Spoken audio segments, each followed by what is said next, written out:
ময়মনসিংহে গোপন সংবাদের ভিত্তিতে অবৈধভাবে সিম রেজিস্ট্রেশন ও বায়োমেট্রিক পদ্ধতির মাধ্যমে অন্যদের তথ্য সংগ্রহ করে বিভিন্ন অপরাধমূলক কাজের সাথে যুক্ত থাকা ৩ জনকে গ্রেফতার করেছে পুলিশ। বৃহস্পতিবার কোতোয়ালি মডেল থানার গোহাইলকান্দি থেকে তাদেরকে গ্রেফতার করা হয়।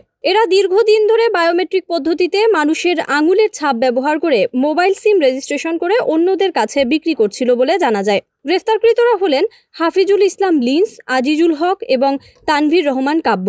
পুলিশ সূত্রে জানা যায়, বৃহস্পতিবার রাতে কোতোয়ালি থানার পুলিশ অভিযান চালিয়ে তাদের আটক করে এবং তাদের হেফাজত থেকে কয়েকটি মোবাইল সেট, 2টি ল্যাপটপ, বায়োমেট্রিক ফিঙ্গার স্ক্যানার সহ বিভিন্ন ধরনের অবৈধ সরঞ্জাম উদ্ধার করা হয়।